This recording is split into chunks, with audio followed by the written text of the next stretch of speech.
That's supposed to be French. Fun? You can turn off your cell phones, please. No, that was actually like, let's go. All right. Again, thank you all for coming. This is really super. I'm impressed with the people and the young kids. Thank you very much for coming here. This is great. It's wonderful to have you here. My name is Jim Okonak. I'm with the Latrobe Foundation. And I'd like, again, to welcome you to what we hope will be a very, very successful enterprise here on something that was very, very destructive and for the entire community, something very sad. If I can, for some of the people maybe not part of the community, to you young folks, how this all started.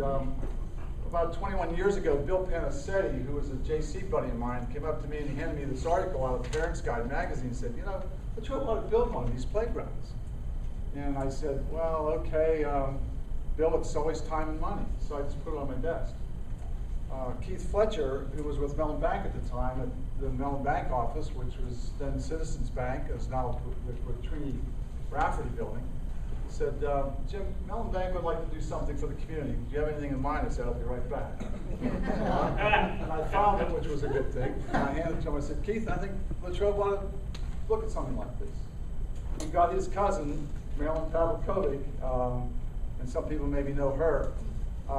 Keith is very, very organized, very structured, very professional. And Marilyn, I think she sleeps standing up. She's a ball of fire. She's lightning. And those two were a tag team, and they were the chair people for the Playland as we see it. They got people all across the community. There were, I think, straw committees where the children put the straw in the drinks that people had. There were all kind of children's committees that really kicked off in this something very, very special for the community. And as we've seen from the fire July 2nd, everyone sort of has a piece of themselves in that structure. And as a result of that fire, I think we as a community are able to embark on something very, very nice in the future. There are two Hausers sitting back there, Nate and Jacques Hauser.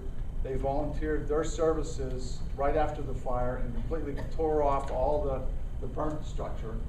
And they made it safe to play. So within really 6 days, we were able to play again on basically about 60% of the structure. And thank you, gentlemen, for that. So where are we now? What's going to happen? There have been people that have offered all kinds of items, from nuts and bolts and screws to wood. How can I help? I'll bake cookies, whatever it takes. And we've had some very generous donations. I don't know whether you saw in the paper, there was someone who died very young, and their memorial contributions have come into the Latrobe Foundation. So across the board, there have been all kind of wonderful contributions and offers of in-kind work or materials. What is the roadmap? Where are we going from here? We had the Leathers Group did the Playland 20 years ago. We have invited two gentlemen that used to be with the Leathers Group. They're now with Play by Design. John Dean, who is, I guess, the president of the company, or owns the company. Several days after he discovered our Playland was burnt, contacted us, and has been very, very instrumental in bringing these two gentlemen here. And his enthusiasm is really infectious. He's just a ball of fire. These guys came from Ithaca, New York. They came down today. They didn't bring their IT team with them, but they've got the thing up and running. I'd like to introduce Dave and Lee to you, and they'll show you exactly what they do, how they do it, and sort of give us an idea and a roadmap, if you will, as to what we can anticipate in the future. Gentlemen. Thank you. As Jim said, my name's Dave Ianello. This is Lee Archon, and we were invited here today. It's our good fortune to be called in for a couple purposes. One, to glean information, gather information, and to share information. Our plan is to follow up with a comprehensive report of to address the what next piece. What little I can tell you about it at this point is that we are absolutely rebuilding, and at the same time there will be some refurbishing and even a little bit of improving on what is still there. So, frankly, our first reaction to what we saw there today was just how well built and preserved the existing remaining structure is. And that's a real testament to a superb effort 20 years ago. You know, we've seen hundreds of these over the years. I've personally been involved in this business for over 25 years, as has Lee, and don't see too many wooden playgrounds still in the ground 20 years down the road. So there's no question it was well done, and it's been well maintained. It really has. So I'm just curious, how many folks in this room were involved in that original structure? I saw, wow. Let's go, Bill. That's great. For anyone that isn't familiar with the process, we're just going to run you through some imagery here. It's a brief overview of how this all came about and this to happen. Again, it's the same process. Anyone that wasn't around then or may not know, this was not built by the city. This was built by individuals, one board at a time, in a 5-day blitz. So there's nothing about that has changed in the last 20 years. It's still a good old-fashioned barn raising, and it's all about inclusion. You know, you hear Jim say, bake cookies, put straws in glasses. We'll take anyone and everyone to help put this together. And it's the same format. It's no question about it. So, you know, the proud tradition of community building is still alive and well in the country. We're proud to be a part of that. So what we'll do is we'll start right in here with the slides. This is just a little self-promotional piece, if you will. Just feel free to check out our website, Play by Design Online. You'll find some inspiring photos there and examples of what we do now and have done in the past. One thing to know, we might get into this a bit later, is that over the years, the materials have evolved a little bit. You know, there's different options out there now. It's still stick-built, it's still put together one board at a time, but there are newer things on the market. You may not have a wooden handrail now, you might have a composite handrail, a splinter-free material. It's still a 2x6, it's just not wood. There'll be other examples of that as we move forward, but a little bit of history here. As Jim mentioned, John Dean, a colleague of ours, was involved in the original design. We were in the industry then working, we're not here, but I have a history, as does Lee, of several projects in this area. And combined, we've built several hundred, almost in every state, and several in foreign countries over the years. Just a brief note on safety.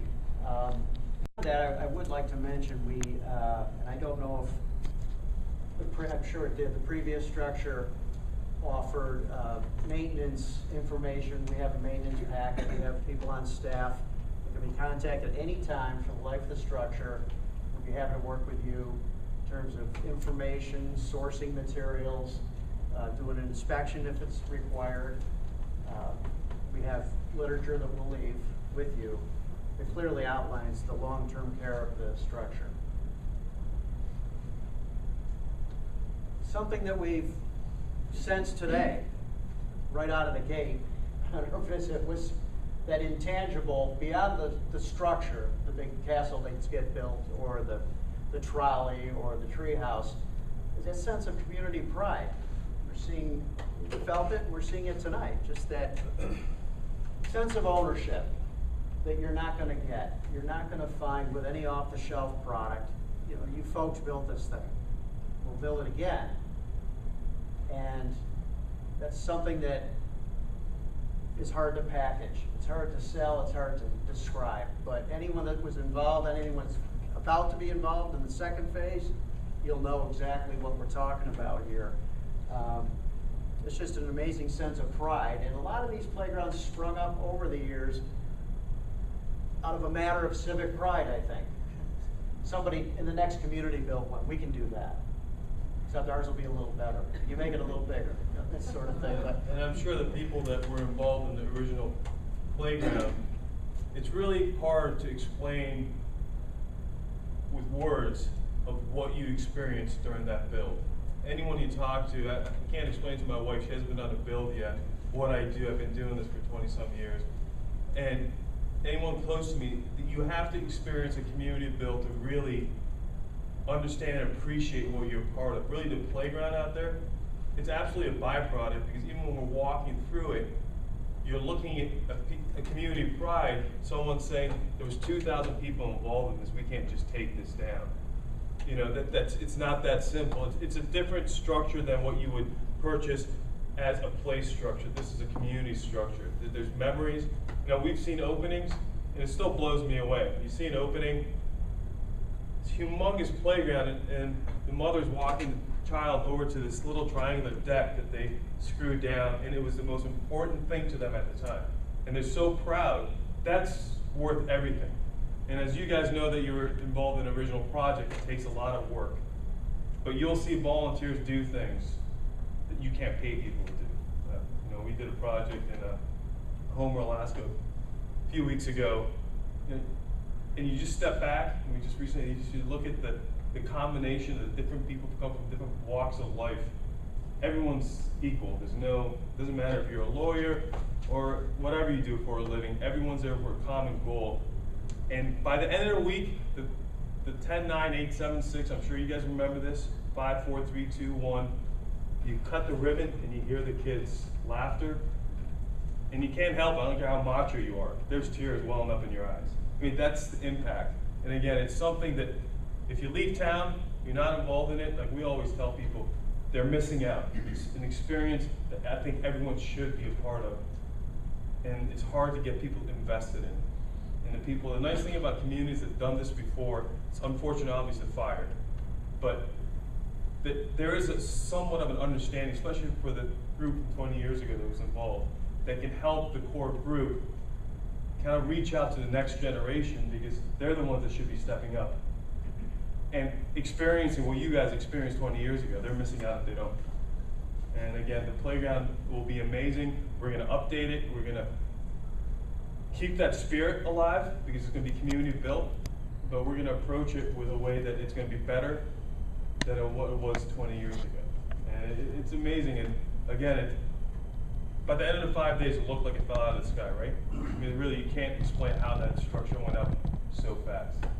So, I mean, that all is related to community pride. And that's why we've been involved in this business for 20 plus years. It's just, every week's amazing. a rare opportunity for sure these days. This is, incidentally, this was a rebuilt playground that was also damaged by a fire about a year ago. In terms of materials, just because it's jumping out the page at me a little bit, you can see the little green, Jim, we were talking about the pipe spindles. There's just a small example of a different handrail ballast or spindle scenario there. And then the others, of course, are 2x4s like the current structure has. The only difference is that the handrails and the vertical spindles are a composite plastic on this. Visually, it's no different, but in terms of your maintenance or annual sealing, you don't have to be, it's virtually maintenance-free, the composite material. We applied a latex stain to a lot of that to get the color. In terms of the process, it all starts with the drawing, with the vision, with that initial schematic design. So this is actually John here meeting with a core committee as part of the design day. He's doing a little debriefing over that schematic design. So we didn't do any design work today. We probably won't do any design work per se, other than very broad brush, directional conversations until sometime in early September. We're thinking about, just in terms of what's next, coming in and doing a design day, which is basically opportunity to meet with children in the schools and the committee and the community to get ideas and input for the newly constructed area. We might even entertain some suggestions for what's already there in terms of a few new connectors, a different piece of equipment, and so forth. But this is a continuation of that. So there's that schematic drawing is produced as by the end of that day, and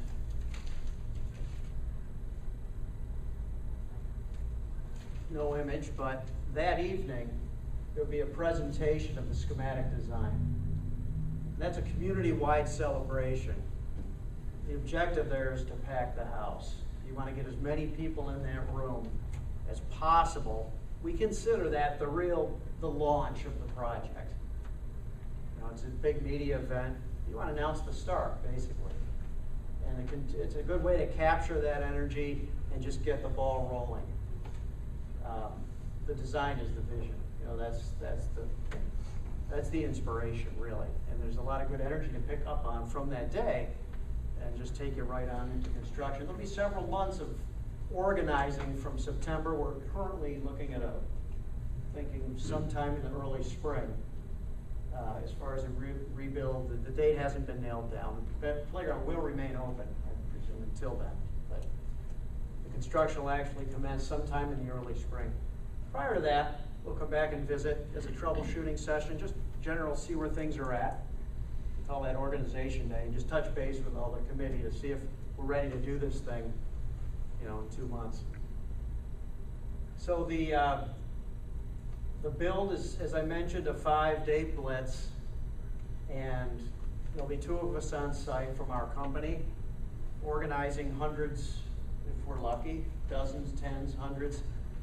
It will ebb and flow. There'll be high points, low points, but basically organizing volunteers and getting the playground built. We still run with a captain system, or was anyone here a site foreman or a captain or a Sign them up, you guys are doing it again. Very similar process, but you know, in general, we openly welcome anyone. I should clarify that there's a cutoff on site. You have to be over a certain age, 14 to 16. We'll iron that out, but again, it's about attracting people to that build site, and we'll take it from there. If you get them there, we can figure out how to put them to work. It's a finely crafted and honed system that's evolved over 30 years that we've gotten pretty good at. So, this is a project not far from here in Mount Wolf, the York area. Pre-construction setup, again, just to further reinforce the how it gets there conversation. Nothing there, just the raw ground. As you can see, we're drilling holes for posts. So I'd like to just add one thing. What we did with these slides is it's a typical build, and this is actually a project we just completed in Homer, Alaska. So what we did, we took one project and showed you the daily shots of how it progressed, similar to what happened here 20 years ago.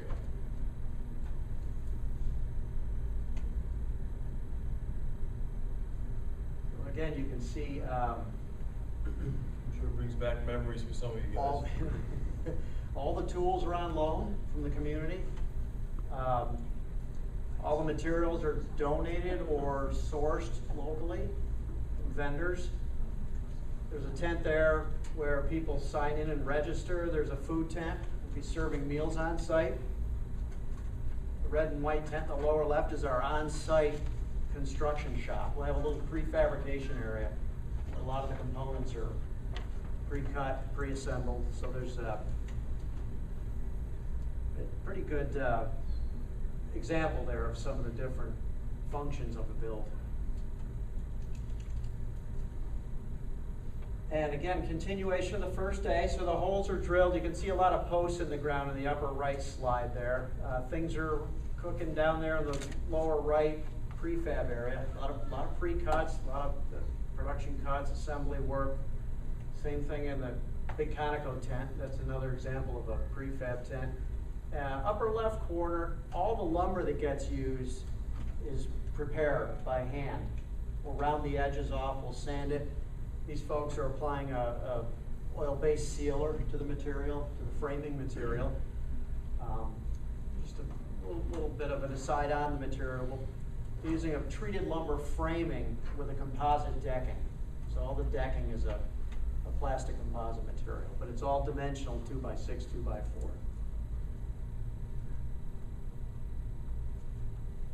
A lot happening on the first day. You can see it's leaps and bounds, really. It's amazing.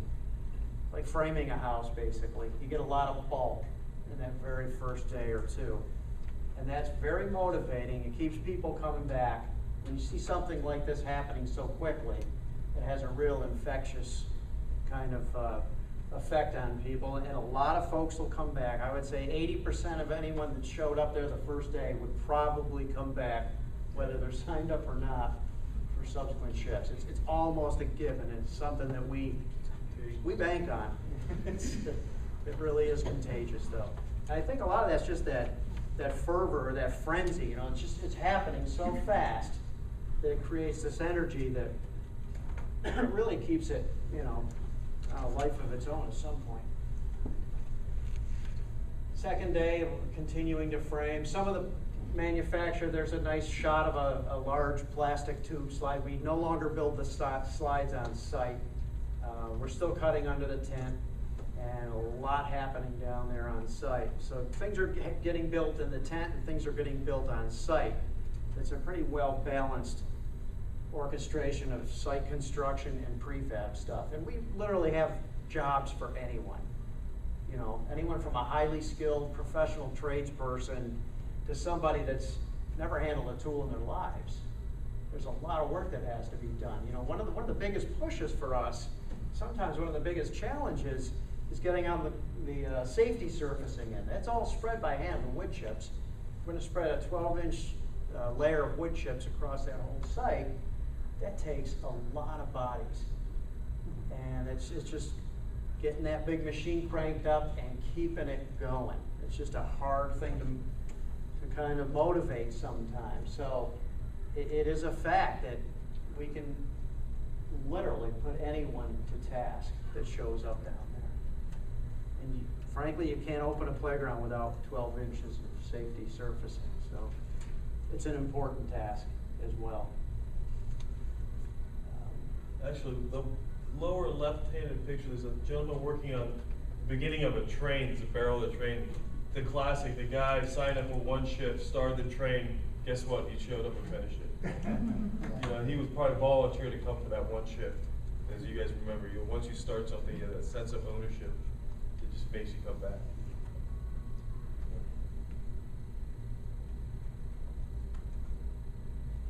This is the fourth of 5th days. This might have been a 6-day build. But you can see the level of detail now starting to come together. There is a schedule. You know, we try to keep on schedule, but there's no holding back. If artists show up, we'll paint the boat and put bubbles on the boat. That's a function of weather, who shows up, and how talented they are. You know, that's going to determine. We could tell by the build we saw today out there that you had a good turnout and people really knew how to put things together. It was strong evidence of good craftsmanship there and good skill level for sure.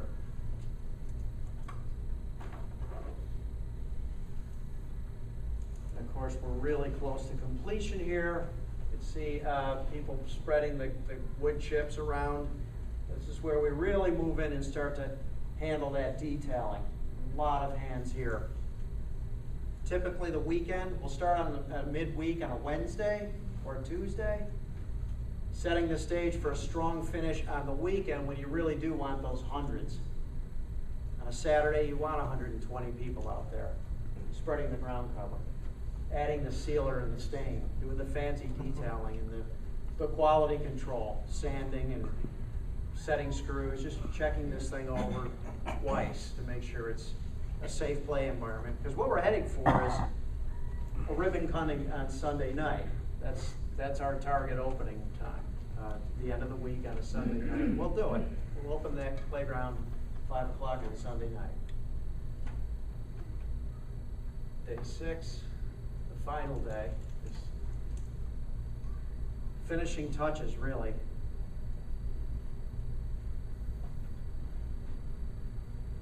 It's hard to believe that even at a noon on Sunday, the last day, it's sometimes hard to fathom the kids will be playing on that structure in 4 or 5 hours, but it always seems to come together. One thing we did on this project, they wanted natural play elements. And that's why you see, like, there's a mound going to that playhouse in the Todd area with the boulders. In some communities, that's why we added the natural play. There's a hill slide going to a little moat. And we used some natural timbers, and again, that was just by request. So It's all client driven, which is a nice thing about this solution for this type of playground. There's a ton of latitude, a lot of range there in terms of what we can design. We're not bound by anything that's produced in a plant. We're not restricted by, you know, materials that we use. The only thing that I guess controls our design or is the safety guidelines, and your vision is unlimited. You know, it's limitless what we can do, really.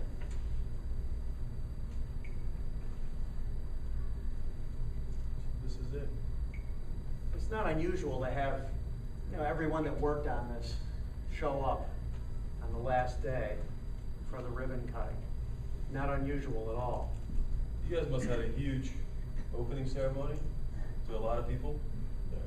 A lot in those pictures on the table back there. Yeah, you won't recognize a lot of people because they're cleaned up and they're, you know, some of them are nursing wounds, sleep deprived and so forth, but they all come back. It's quite remarkable. Followed immediately by a massive post-playground depression sometimes. But it is, it's a... Well, I have to say, as a community, after this was over, there was still some community spillover. That Whitey Felkowski, of course, was the what do you call him, foreman. Yeah. We redid the volleyball courts. And we put in 2 grass volleyball courts and Yeah. 2 sand volleyball courts. Yep, I've heard stories like that. I haven't heard enough of them because I know it happens all the time. We just don't get that follow-up piece. What else can we do? So Well, you got this amazing machine, you know, with the structure for these people and this organization. What else can we do with it, you know? You realize what you can do when people get together. And that's like, oh my God, what a resource to tap into. Yeah.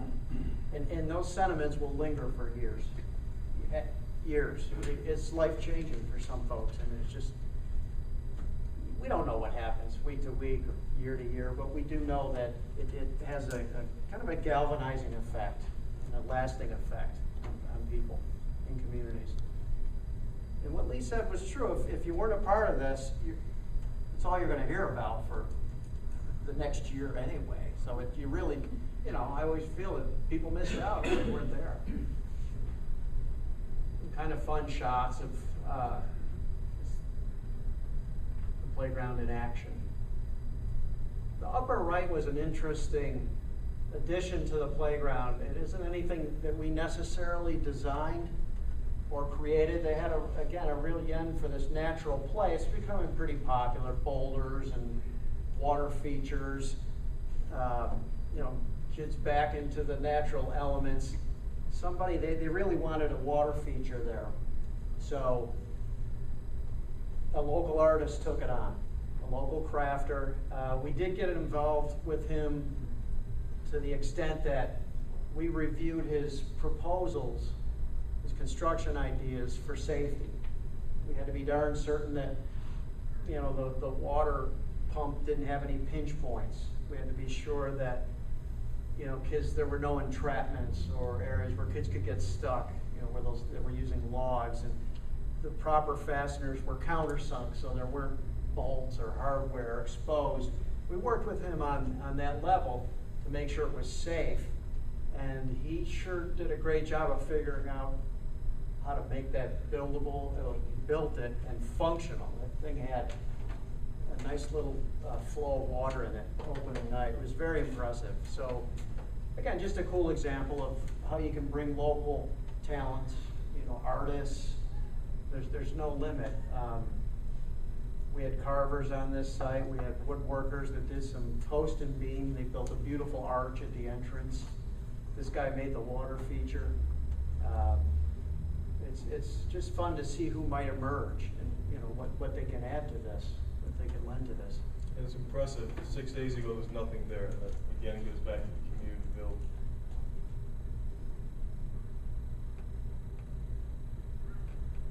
That was a neat little. This was kind of relevant in the sense that we built a small tot lot for kids 2 to 5, which is something we'll probably add. There's not much of a presence out there in terms of things for the younger kids to do. So in this community, it was in Bloomsburg, Pennsylvania. The whole structure was designed and built for kids under the age of 5, and huge turnout. It was kind of neat at the end to see just little kids 5 and under swarming all over this. And there were some happy parents there, because up to that point they had to take the little kids to the big kids' playground, and you know, some of the parents had issues seeing their kids or watching their kids play with 17-year-olds. You get a 3-year-old, they're getting trampled in there. So it was a really neat environment. So we might do a bit of that in the redesign, just as something that's a little more appropriate for the youngest kids as part of the new area there. Some nice design shots. A nice illustration of bringing a little bit of manufactured stuff. 90% of that was built one board at a time by volunteers, but obviously the big triple slide is a factory-made item, and the piece in the foreground is a wheelchair accessible. It's a rocking boat. Very difficult to build something like that in the field conditions, you know, what we're doing. We've done things that the floors move and similar pieces, but that's a manufactured item that is just a hoot. I mean, you can get 3 or 4 wheelchairs on that, and it's just incredibly well made. The gliding action, and it also doubles as a real neat thing to just sit on, you know, just hang out on. Benches on it. So one thing about that structure, Dave mentioned we use different types of material. That structure was built with all structural plastic. There's no wood used in that structure. So it's a little pricier item, but yeah. it was at a therapy center for disabled children, so they really wanted to stay away from the wood and the splinters and so forth. So, and they had a nice grant, which helped. You can see the results though. It's literally, it handles, it feels, it measures. It's the same as wood. That is evidence there that it's essentially the same effects anyway. That is a combination of wood and composite handrails and decking. Again, with a nice stain, nice natural stain on it. That's an interesting shot. One thing we've learned over the past, working with the older structures, a big issue is maintenance, and especially here from the Parks Department and so forth. So what we've tried to develop in our designs is that maintaining the creativity of the structure you have out there, but also incorporating some manufactured equipment.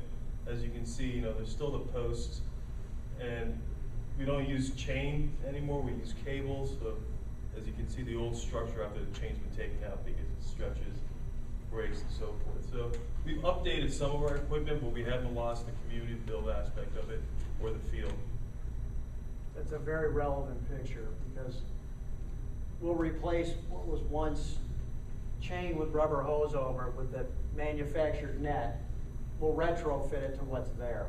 You still have the same decks and the same, just something that won't fall apart and rust, and the hose won't wear out. That's a really relevant shot there. And that's the natural play area. It's the completed form there. Again, 2 to 5. Nice example of, this is 2 to 5-year-olds. It's completely designed there's the bigger kids area adjacent to it, but this area is fenced off and one entry for the 2 to 5 year olds, and there's a sign saying, designed, parents know what that structure is.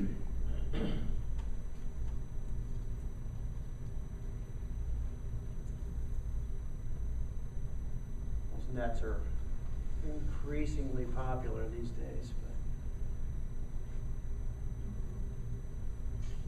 it's a nice example of a small, very custom piece. It was done at a parish in Austin, Texas. It's a very small natural play component that went at a Montessori school. And I guess a little more natural material.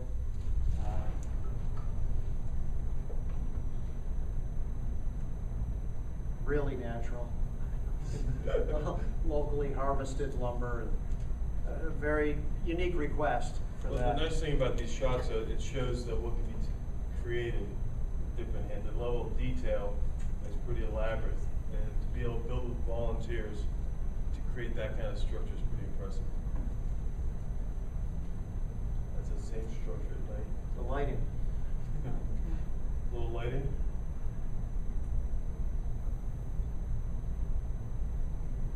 There it is. Is that a wrap up? That's a wrap up. So there it is. Open to questions if anyone has any. We may be able to answer at this point, or certainly, Just a quick comment. yes. It's amazing what you can accomplish if you don't care who gets the credit. Who gets the? Yeah, well said. Who takes the credit. Oh, absolutely, yeah. We like to remain completely under the radar on these. That's how we approach it, and typically most of the folks out there are the same. That's usually the attitude. Yeah. So what you're saying is there's the ability to retain the quality and sort of design that's there, bring that forward to today's composites or whatever, as we design, hopefully, a newer area that may accommodate different age groups that we were not accommodating before. So we got sort of the best of both worlds. I think so, yeah. The 2 to 5s were fairly overlooked in the last design. There were 3-year-olds out there today. The same. I mean, they were supervised. They were going down the giant slide, and but you know, it'd be nice if a parent could be in the 2 to 5 designated area and not have to share that with 17, 18, you know, kids that were walking on the handrails. And, everything would be scaled down. The steps would be easier to negotiate. You know, you've got some steps out there that are 18 inches. You'd have little 6-inch rise, lower slides, things that. Yeah, the former director, Harold Diker, was of a mind to develop tot lots. I know I was involved with one, and there are several in the community that are apart from and away from this. Sure. Yeah, they make sense. It was the way he had. Yeah. It makes sense. Sometimes they're independent. The nice thing about including it here is, you know, you might have a family of, you know, moms out there with a 13-year-old and a, you know, 4-year-old.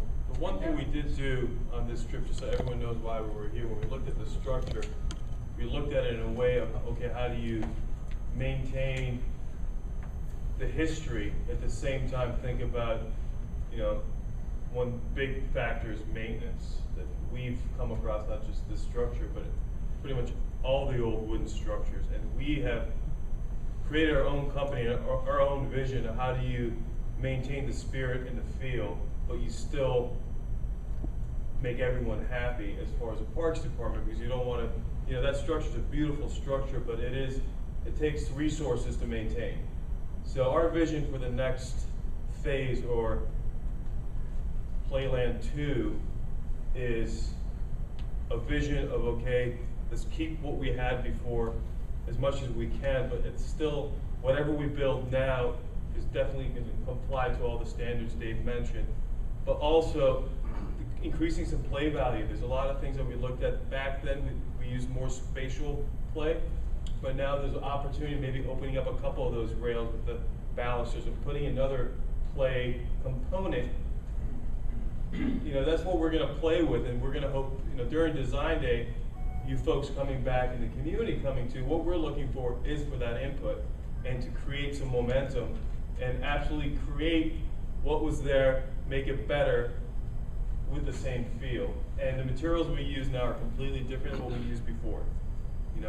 Now all public playgrounds we work on is composite decking, all contact surfaces is a material we call Trex we use.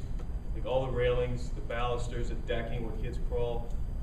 There's a couple options for materials for the framing in the posts. It's a pressure treated, the kid friendly, you don't use arsenic.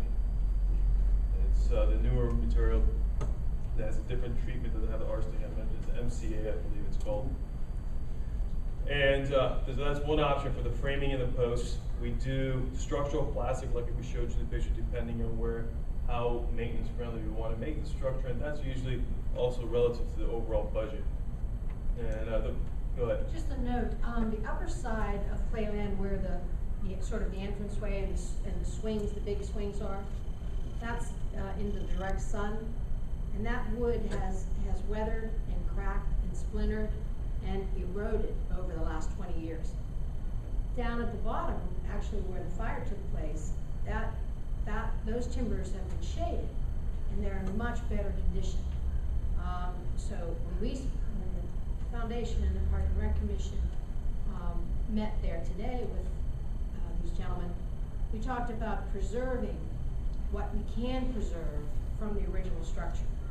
And I know that when you look at Playland versus what you're seeing up on the screen here, there's a lot of color, there's a lot of composite. It doesn't have that same sort of earth tone, woodsy feel that Playland has now and had originally when it was shiny and new. So rest assured that when we do our safety audit and we go through and assess all of the different apparatus or components, because there's so many, the ones that are unsafe or structurally unsound will be replaced. The ones that are sound, and certainly you guys, most of you remember the big timbers, they're just, it was when the Hausers took some of those posts out. What do you call those? The big poles.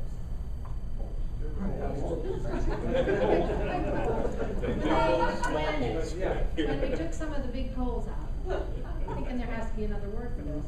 But it was sad because when they were cutting them and sawing them off, the wood was pristine. I mean, it was so sound. They just don't make wood like that, timbers like that anymore. And both agreed that it's so sad.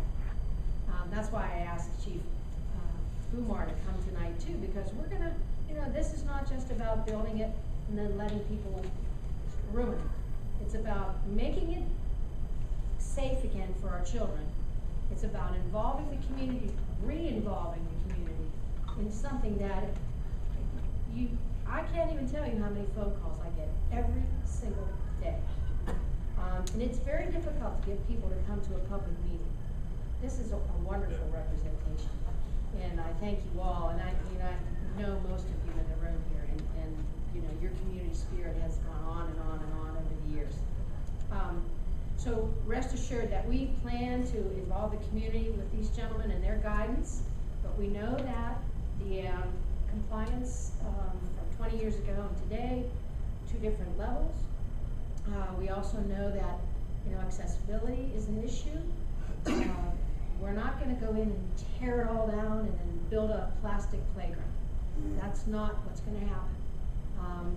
But the unsafe features of it will have to be repaired. And oftentimes, the bridges and handrails, I mean, if they were made out of that composite wood, looks just like wood, but it's so much easier to maintain. It won't wear out and your kids won't get splinters. But it'll still maintain that earthy adventure, it'll still have, and that's where we want your involvement again, in the design, to make the area attractive, appealing, and adventuresome, where kids can be creative with their play. I mean, never do I go down there and there's not a ton of kids, just crawling all around, and it's not like a sliding board, it's not like a swing, it's not the appeal of a teeter-totter. It's just like they see it and their eyes get big and they're like, oh, what do I do now? And they just run around, and it's just it's like being in the woods in a castle. The sad part is, over the years, the chains and all of that just started to wear out and become pinch hazards and choking hazards and head entrapment hazards, and the fall safety circuit. There's a lot we need to do to make it safe. And I think we can still, with your involvement, keep it fun, keep it maintain that appeal that it has over the years, but make it better. And the response we're getting, and with their leadership and guidance, and then getting the kids involved, I see many of the teachers, they plan on getting them back involved, and we're going to do it again. So I invite you to take some of these brochures. I put them together really fast, so they're not, but they're enough to get us started. So take some and pass them around.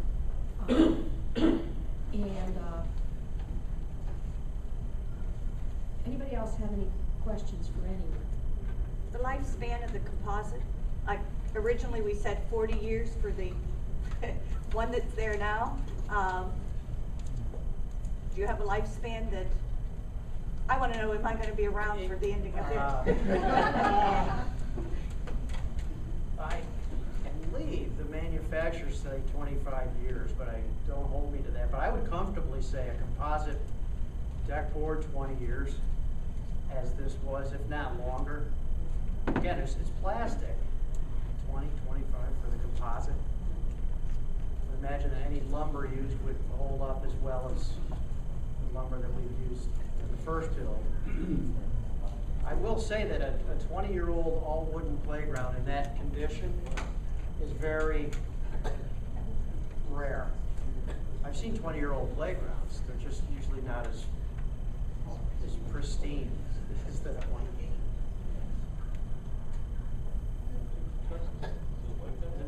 It says that. It says that. The product is Trex, I believe. It's a lifetime warranty, but we're not sure. It We don't know what that outlives. The material used for Trex is recycled plastic. It's green also, and wood particles. And you can stain it. One of the reasons we like it is because we can add color to it. It absorbs the stain. And as far as the color of the structure, the nice thing about the whole community build process is a process of inclusion. So we're going to look for input from your artists, your core group, of what kind of feel you want the structure to have. If you want to wash, use a light gray stain. If you want to give it the rustic look. If you want a structure that pops, we would use really bright colors. Probably not, but yeah, but it's an option. But that's it's something it's raw material. We're going to create what this community wants, and that community wanted those colors. And that's really important. That the message that I want you to go home with tonight is that it's not going to be red, white, primary color, all plastic, sticking out like a sore thumb kind of structure down in that beautiful park setting.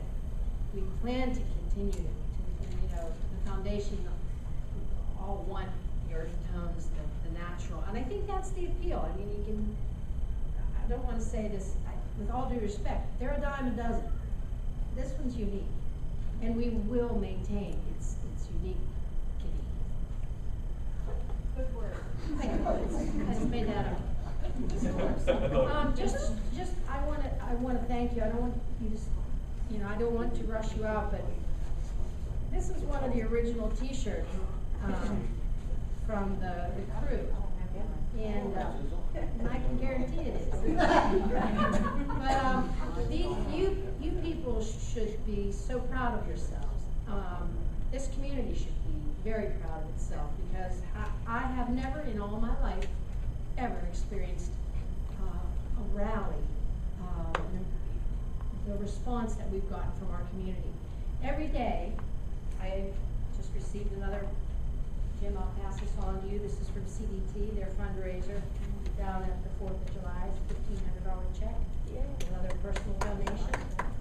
And today we got from the Westmoreland County Citizens Advisory Board. I don't know if you know the ones that are, they run the county parks. We got a $3,000 donation from them. It's just an outpouring of generosity,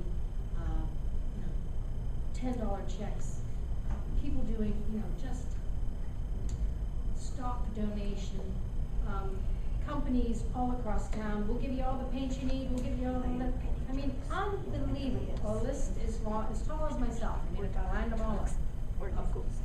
Hundreds and hundreds of volunteers and businesses, and folks interested in helping.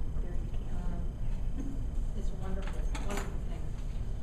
So we're, and then we still have the play, it's amazing. People just, as you said so very well, what a wonderful way to make yourself feel good about your community and your involvement in it. So I thank you. I wasn't here in '92, I came in '93. So I missed it all. But I feel like I didn't miss it all, because I'm seeing it all over again and hearing it from all of you. So, on behalf of the commission, and on behalf of all of the kids that have played on that site, thank you very much for coming back and for your spirit.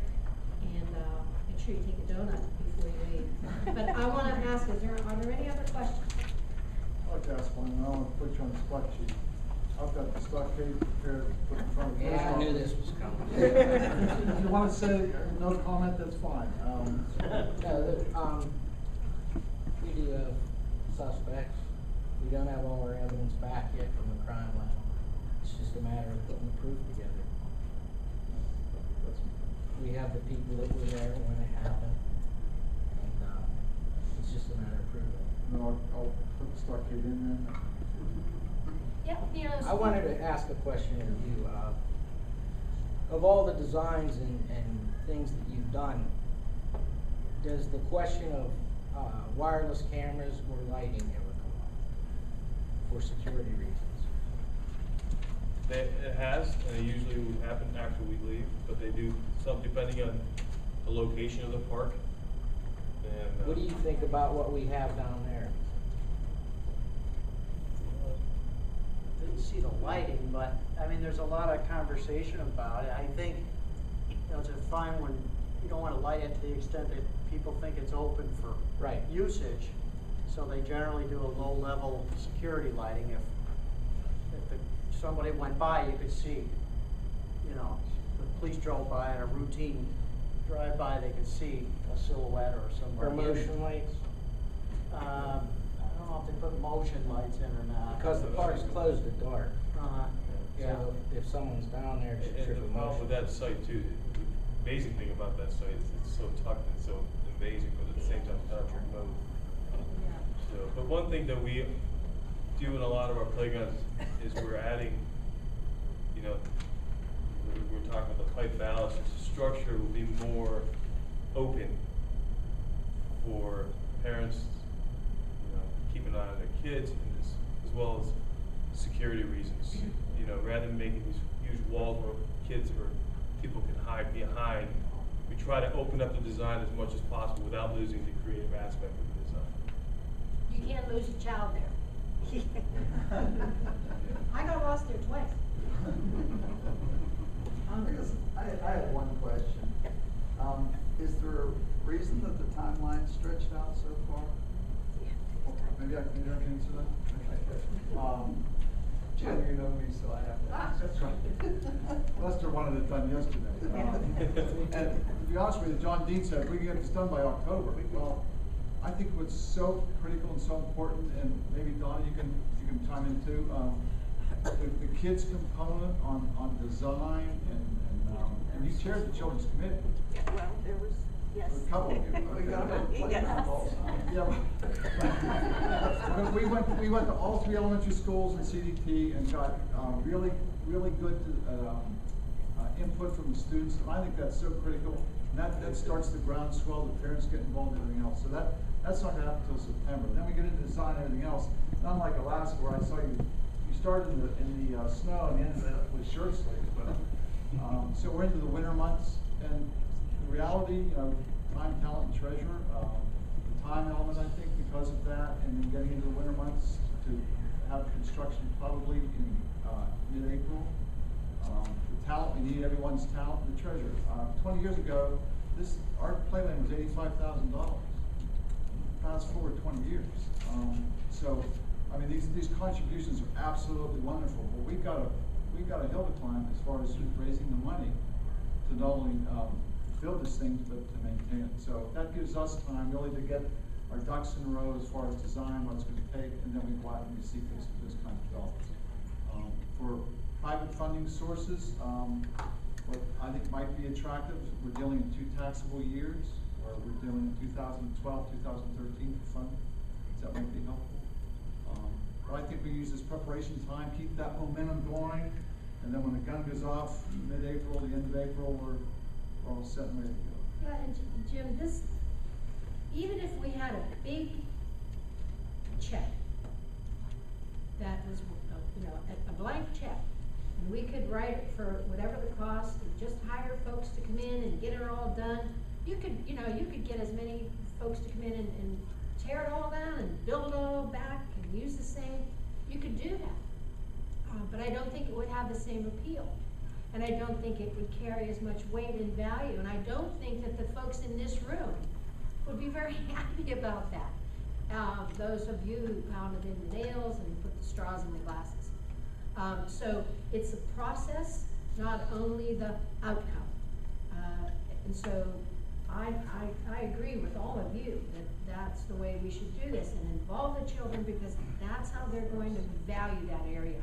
Much like you did when you were young parents, and your children that you took there have that same love. I mean, there were people on the phone crying that had moved to Michigan and said, I saw it on Facebook and I can't believe it, and unbelievable.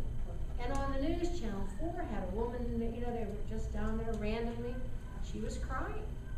Come on. And where do you get that? You get that from investment. You get that from giving a piece of yourself to your community. So I think that's invaluable, much more than a big check.